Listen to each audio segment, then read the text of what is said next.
உலகமெங்கும் இருக்கிற இயேசுவின் அடியவர்களுக்கு வணக்கம், வாழ்த்துக்கள்.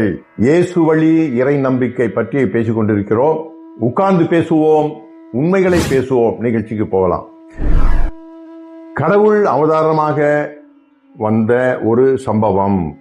கடவுள் மனு உருவெடுத்து கண்ணால் காண முடியாத ஆவியாய் இருக்கின்ற ஒரே கடவுள். இந்த ஒரே கடவுள் என்று சொல்லும் பொழுது எனக்கு இன்னொரு ஞாபகம் வருகிறதுங்க. ராமானுஜர் என்று ஒரு வைணவ பெரியார் இருந்தார், நீங்களா கேள்விப்பட்டிருப்போம். ஸோ அவரும் அப்படிப்பட்ட கருத்தை தான் சொல்றாரு. நாம் பல உருவங்களை வணங்குகிறோம், விக்கிரகங்களை நாம் வழிபடுகிறோம், விக்கிரகங்களை வைத்திருக்கிறோம், ஆனால் கடவுள் ஒருவரே என்று அவர் ஒரு கருத்தை சொல்றாருங்க. ஆகவே அப்படிப்பட்ட ஒரே அந்த தெய்வம், ஏன்னா உண்மையான ஒரு ஆன்மீக தேடல் இருக்கவங்களுக்கு நிச்சயமா அது உணர்வாங்க இல்லைங்களா? பிள்ளைக்கு தந்தை ஒருவன், நம் எல்லோருக்கும் தந்தை இறைவன் அப்படின்னு ஒரு திரைப்பட பாடல் இருக்குது.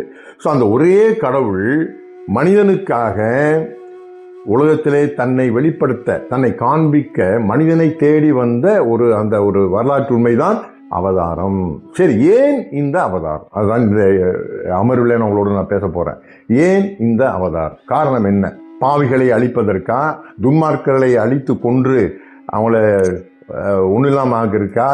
இல்லை, அதுவல்ல கடவுளுடைய திட்டம். சரிங்களா? 2-3 எபிசோடுக்கு முன்னாடி நான் சொல்லி நினைக்கிறேன் உங்களுக்கு. மனிதன் ஆவிக்குரிய தன்மை உடையவன், ஆனால் அந்த ஆவிக்குரிய வாழ்க்கை வாழ முடியாமல் இருக்கிறான். அதற்கு காரணம் அவனிடத்திலே காணப்படுகின்ற பாவம். பாவம்னா என்ன அப்படின்னு கேட்டோம்னா, கடவுள் இல்லாத ஒரு வாழ்க்கை, அதான் பாவம். பாவ வாழ்க்கை.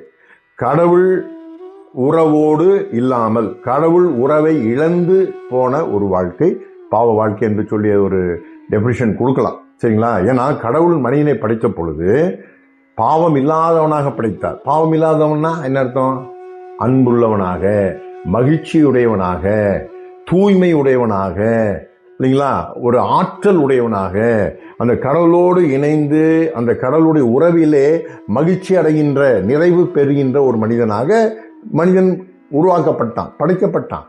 ஆனால் இந்த பாவத்தினாலே, கடவுளுடைய வார்த்தையை மீறினதினாலே அல்லது கடவுளை நம்பாததினாலே ஒரு சம்பவம் நடந்தது. இது பைபிள்லையும் இருக்கிறது. அது மட்டும் இல்லாமல் வேறு சில மக்கள் சமுதாய கூட்டங்களிலே சந்தாளி மக்கள் என்ற அவங்களுடைய ஒரு முன்பு வாய்வெளி வந்த இலக்கியங்கள், வாய்வெளி வந்த சில வரலாற்று கதைகளிலும் இருக்குன்னு சொல்றாங்க.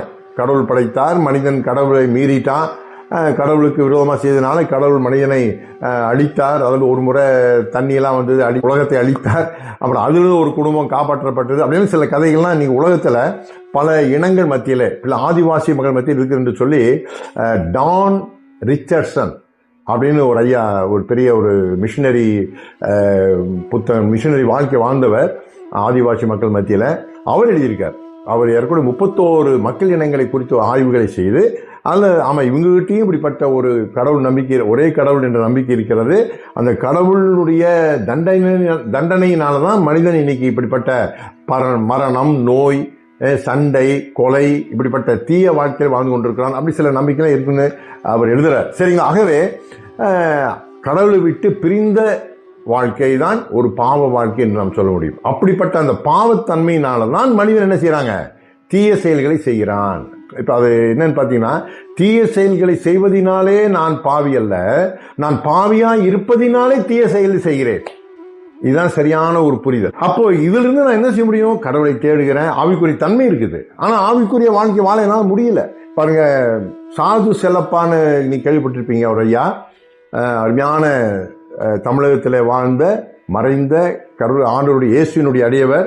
கிறிஸ்தவம் தேவையா அப்படின்னு ஒரு அருமையான ஒரு புத்தகத்தை எழுதியிருக்கிறார். ஏன்னா அவர் ஸ்லோகங்கள், சமஸ்கிருத ஸ்லோகங்களெல்லாம் அவர் படித்தறிந்தவர். அப்படிப்பட்ட ஒரு ஆசிரமத்திலையும் அவர் வளர்ந்திருக்கிறார் கொஞ்ச நாள். அப்போ அதனால் அதையெல்லாம் அவர் சொல்லிக் கொடுக்கிறார். அதை வைத்து அவர் இயேசு கிறிஸ்துவனுடைய அந்த சத்தியத்தை அவர் விளக்குகிறார். சரிங்களா? இயேசு வழி இறை நம்பிக்கையை அவர் அங்கு விளக்கும் பொழுது அவர் சொல்றாரு பாருங்க, ஒரு சமஸ்கிருத ஸ்லோகத்தினுடைய ஒரு விளக்கத்தை சொல்றாரு. என்ன ஸ்லோகம்னு கேட்டீங்கன்னா, காயத்ரி மந்திரம்னு நீங்க கேள்விப்பட்டிருப்பீங்க. அந்த பிராமண சகோதரர்கிட்ட கேட்டீங்கன்னா தெரியும். காயத்ரி மந்திரம் காலையில் அவங்க சொல்லுவாங்க. ஆனா அதற்கு முன்பு பிரார்த்த ஸ்நான மந்திரம்னு ஒன்று இருக்குதுங்களா. சரிங்களா? பிரார்த்த ஸ்நான மந்திரம். அதுல என்ன போட்டுன்னு கேட்டீங்கன்னா, பாபோகம் பாப கண்மோகம். அடுத்த வரியாக கேட்காதீங்க, நான் எதாவது தப்பா சொல்லிட்டு போறேன். பட் அர்த்தத்தை மட்டும் நான் உங்களுக்கு சொல்றேன்.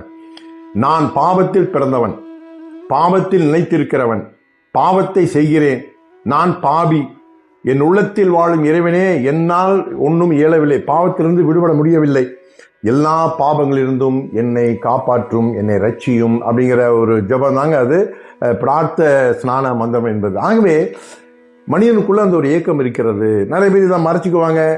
இது இந்த தீய ஒரு உணர்வை மறைப்பதற்காக குடிக்கிறது, சில அடிமைத்தனங்கள், சில பழக்க வழக்கங்களை போய் மாட்டிக்கிறது, இப்படி தங்களையே உருவடித்துக் கொள்ளக்கூடிய சில விஷயங்கள் தான் மனிதர்கள் போய்விடுகிறார்கள். காரணம் என்னவென்றால், அவர் சொல்ல தெரியுமோ தெரியல, ஆனால் இதுதான் உண்மை. பாவத்தினாலே, கடவுளுடைய உறவை இழந்ததினாலே மனிதன் தாறுமாறான வாழ்க்கைக்கு போகிறான். இது ஒரு பக்கம். இன்னொரு பக்கம், கடவுளை தேடி அலைகின்ற சில சம்பவங்களும் இருக்குது.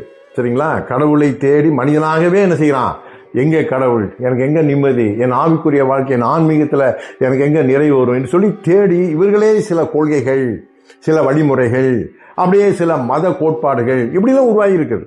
சரிங்களா? ஆகவே இது ஒரு பக்கம். இது எல்லாவற்றுக்கும் ஒரு பதிலாக கடவுளே மனிதனாக அவதாரம் எடுத்து வந்ததுதான் இயேசு கிறிஸ்துவின் வருகை, அவருடைய வாழ்க்கை. அப்ப இந்த அவதாரம் இல்லை என்றால் இன்னைக்கு நமக்கு இந்த பாவத்திலிருந்து விடுதலை அடையக்கூடிய நம்பிக்கை இல்லை. அவர் வந்தார், அவர் என்ன செய்தார், நம்ம எல்லாருக்குமே கேள்விப்பட்டிருப்போம். உலகத்தில் வாழ்ந்து காண்பித்தார். கடைசியில நம்முடைய பாவங்களுக்காக நாம் பெற வேண்டிய அந்த தண்டனையை தன்மேல் ஏற்றுக்கொண்டு ஒரு பரிகாரமான ஒரு பலியையும் அவர் நிறைவேற்றி விட்டு அந்த அது மேல் நம்பிக்கை வைக்கும் பொழுது நாம் கடவுளோடு இணைகின்ற அந்த உறவை ஏற்படுத்துகின்ற ஒரு மாபெரும் சத்தியத்தை, ஒரு உண்மையை அவர் நிலைநாட்டி சென்றிருக்கிறார். இப்ப வளர்ந்துங்களா ஏன் அந்த அவதாரம் என்பது இதுதாங்க முக்கியம். இன்னைக்கு இதை விட்டுட்டு இயேசு கிறிஸ்து உனக்கு சோகம் கொடுக்கிறாரு, காசு கொடுக்கிறாரு, கல்யாணம் பண்றாரு, குழந்தை கொடுக்கிறாரு, அது இல்லைங்க முக்கியமான விஷயம். இருக்கலாம், நான் அதை இல்லைன்னு சொல்ல வரலைங்க.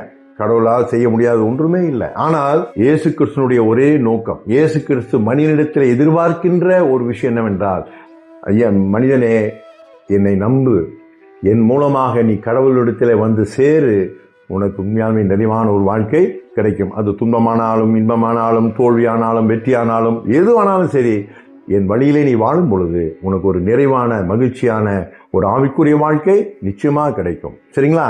தொடர்ந்து பேசலாம். வாழ்க மகிழ்வுடன், வளர்க இறை அருளுடன். நன்றி, வணக்கம்.